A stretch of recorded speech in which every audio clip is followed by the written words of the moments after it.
Hello বন্ধুরা, শুভ দুপুর। দেখো 3:18 হয়ে গেছে, আমরা খেতে বসে গেছি।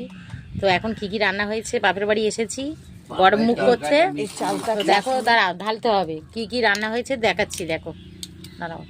এই দেখো কচু শাক, কালকেকার কচু শাক ছিল, আর ভাত, আর এই দেখো মাংস, এই দেখো চালতার চাটনি, এই যে লেবু কাটা, আর এই যে মাংস নিয়ে আমার মা এই যে বসে আছে, সবাইকে দিচ্ছে। আর এই যে আমার দিদিকে ভাত খাচ্ছে। এইটা হচ্ছে আমার ছেলে, এই যে স্টু বানিয়েছে। ও তো তোমরা জানোই, ও আমাদের সাথে কষা খায় না, আলাদা খায়। এই যে ছেলে ভাত, এই যে আমাদের কর্তামশাই, ওই যে ওপরতলার লোক খেতে বসেছে ওপরে। আর ওই যে আমার বাবা খাচ্ছে তার পিছনে, আমার ঠাকুর ঘরের পাশে। আর এই দেখো এইখানে কি ঢালা হবে, এই দেখো ঢালা হবে স্প্রাইট। স্প্রাইট ঢালা হচ্ছে এখন, সবাই স্প্রাইট খাবে। বন্ধুরা কমেন্ট করবে কি ঢালা হচ্ছে। না, আমার বন্ধুরা সবাই জানে যে স্প্রাইটই ঢালছে।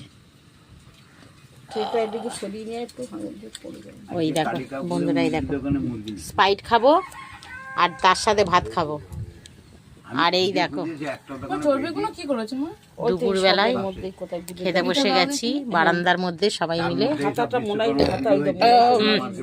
ও এখনো নেয়নি, পাপাই তরকারিটা নিয়ে নেই, ও এখনো নেয়নি। নে, তুই কি খাবি খা। তো আমি এই দেখো, এই যে কচু শাক দিয়ে, এখন মাছের মাথা দিয়ে কচু শাক হয়েছে, তো মাখাচ্ছি। ও এই দেখো খাবো এবার, দেখো মাখাচ্ছি। এই দেখো মাখাচ্ছি ভালো করে, মাখিয়ে এবারে গালে তুলবো, দেখবে।